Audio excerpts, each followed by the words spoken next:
So we're going to continue our discussion of bonding, this time talking about ionic compounds and ionic bonding. So let's talk about stable compounds. So atoms in a stable compound have what's called a noble gas arrangement of electrons, meaning that their outer shell is full. So they will lose or gain electrons in order to have that. So nonmetallic elements will achieve noble gas electron configuration in two ways, either by forming covalent bonds, sharing electrons with other nonmetals, or forming ionic bonds where electrons are taken from representative group metals. And so for a covalent compound, electrons get shared so that the valence electron configurations are completed or the outer shell is full for both atoms. Or, half full, where we talked about like the D being half full. For an ionic compounds, electrons are stolen so that the valence electron configurations are complete. So the metal will give up the electrons and the nonmetal will take them. So we can use those things to predict formulas of ionic compounds. So ionic compounds are assumed to be in the solid state. So this is because the atoms are going to be closer together in this state,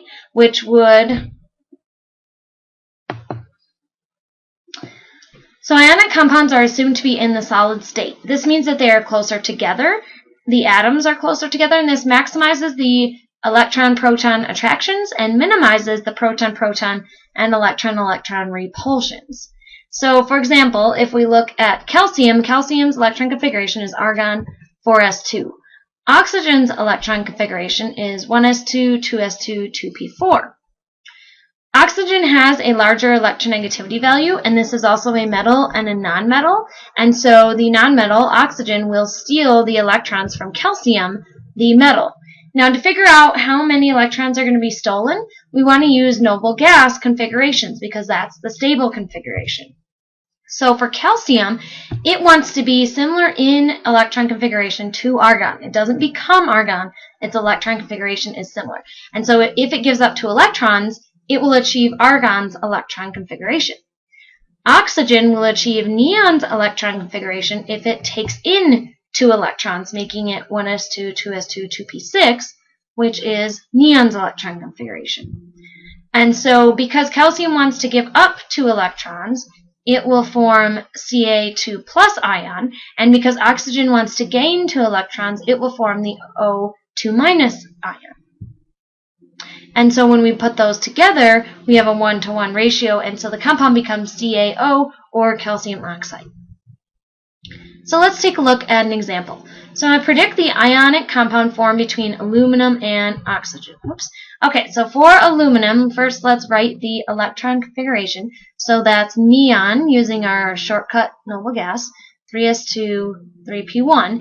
And for oxygen, 1s2, 2s2, 2p4. We already talked about how oxygen wants to gain 2 electrons, making it O2 minus. Now, if we look at aluminum, if it loses these 3 valence electrons, it'll have electron configuration similar to neon, and so it will lose 3 electrons. That's going to make it more stable, making the ion Al3+. So then if we put these together, we know we need 2 aluminums and 3 oxygens in order to have Al2O3, and that's our ionic compound.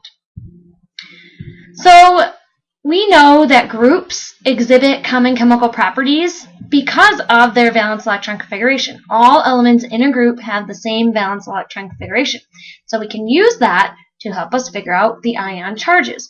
All of group 1A is going to be a 1 plus ion. All of group 2A is a 2 plus ion. Group 3A, so we're skipping over the transition metals, going to aluminum's group, they're going to be 3 plus ions. Then if we have 6A is the 2 minus ions. Group 7A is the 1 minus ions. Those are our halogens. The only exceptions to this would be tin, lead, bismuth, and thallium. They can have a few more different charges than what we follow normally for the groups. And remember, this only applies to representative elements. Transition metals are a different story, and we'll talk about those more later on. So let's also use this periodic table to talk about the size of ions. Size of ions is important in the structure and stability of ionic solids.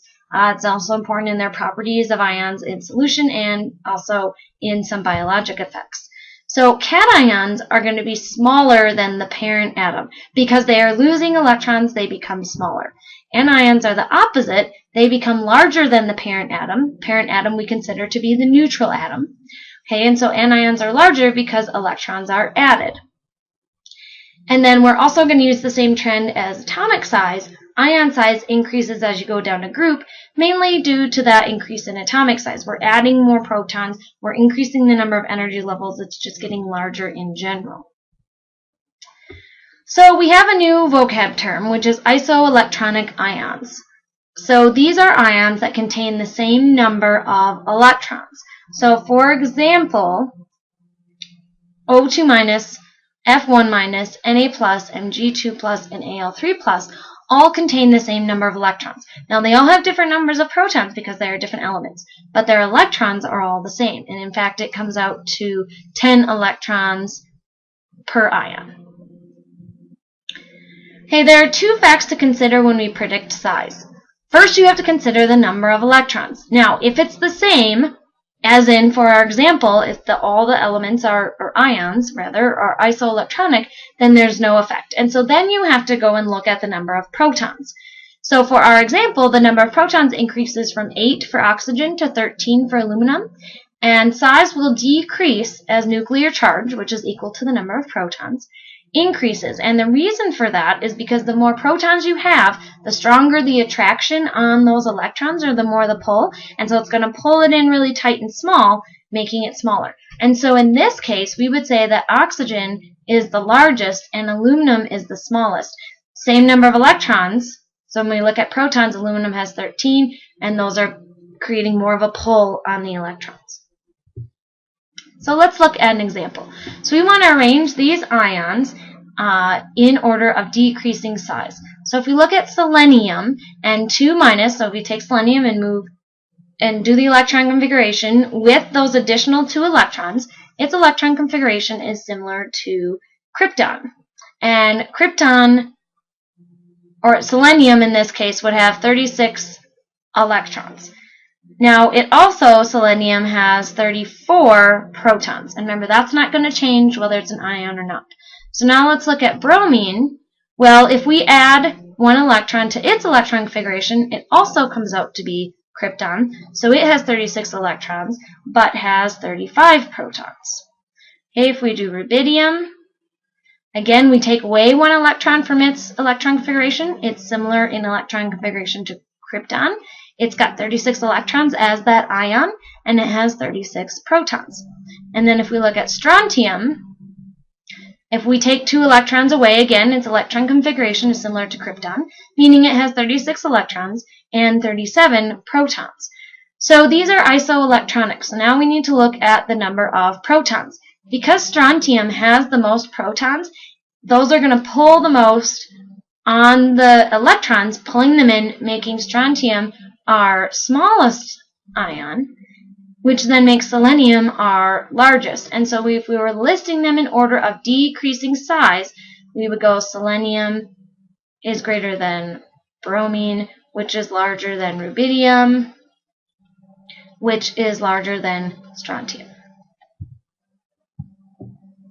Okay, so now we want to choose the largest ion in each of the following groups. So let's put both examples. So we're going to look at example 1 first. Lithium, sodium, potassium, rubidium, and cesium. Well, lithium has 3 protons, and because it lost 1, 2 electrons. Sodium has 11 protons and 10 electrons. The potassium ion has 19 protons, 18 electrons.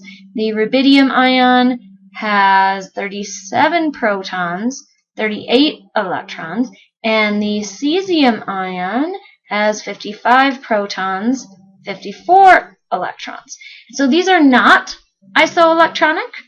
And as we're increasing the number of electrons and increasing the number of protons, remember, as we go down a group, size increases. And so cesium would be our largest ion.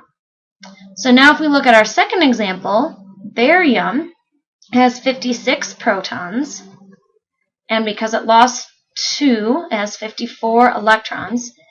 Cesium has 55 protons, but because it lost 1, it has 54 electrons. Iodine has 53 protons and 54 electrons. And then tellurium has 52 protons, and because it gained 2, has 54 electrons. So these are what we would consider isoelectronic.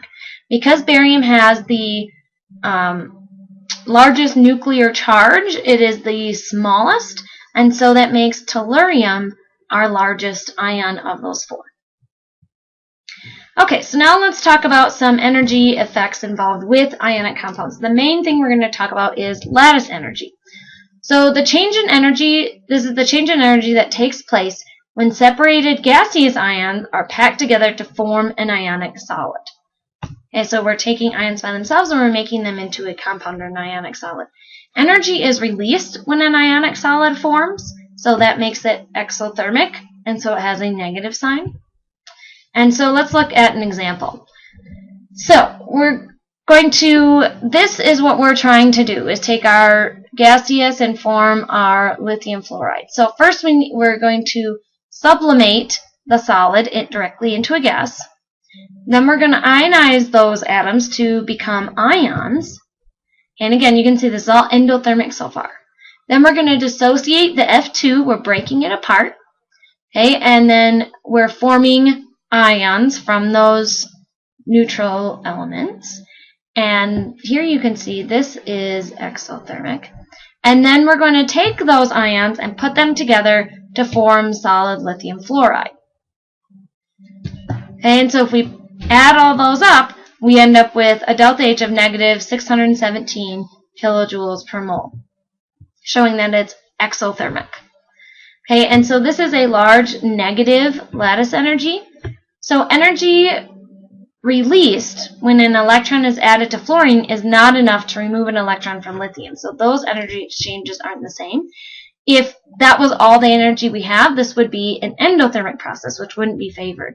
And so what this means is that the main reason for formation of an ionic compound, rather than forming a covalent compound, is the attraction between the lithium plus and the fluorine minus in the solid. So they really want to be attracted that way, and so they're going to form an ionic compound versus forming a covalent compound. And the energy, because it's exothermic, helps to prove that point, because that's what's going to be favored. So lattice energy here is the dominant energy term. So if we take a look at other ionic compound structures like sodium chloride, this is the common structure for most alkali metals and halogens, and it's arranged in order to maximize that attraction of protons and electrons, but minimize the repulsions of proton-proton and electron-electron. And so let's take a look at that formation. And so here we've got our large chlorine ions and our small sodium ions, and you can tell it's a crystalline structure. They are arranged so that sodiums are not next to each other, okay, but yet chlorines and sodiums are close. Now you've got some chlorine here, but we've got this very strong attraction between chlorine and sodium. Okay, we can also calculate lattice energy. So here's our formula, or our equation. And so if you want to write it so it's not in horizontal form, Q1 times Q2 over R. And we have talked about this a little bit already. K is a proportionality constant, depends on the structure of the solid and the electron configurations of the ions. Q1 and Q2 are the charges on the ions, so for sodium chloride it would be +1 and -1. And R is the shortest distance between the centers of the cations and anions. So if we had chlorine and sodium, here's the center, and then we're measuring that distance. Lattice energy is negative when Q1 and Q2 are opposite signs. Okay, so because forming that ionic compound, bringing cations and anions together, is an exothermic process, and so it's going to be negative. Lattice energy can be gained in going from singly charged to doubly charged ions. So magnesium oxide is a +2, -2. And so that's going to help gain some lattice energy. So sodium fluoride isn't doubly charged because they both have a neon electron configuration, so being +1, -1 makes them more stable.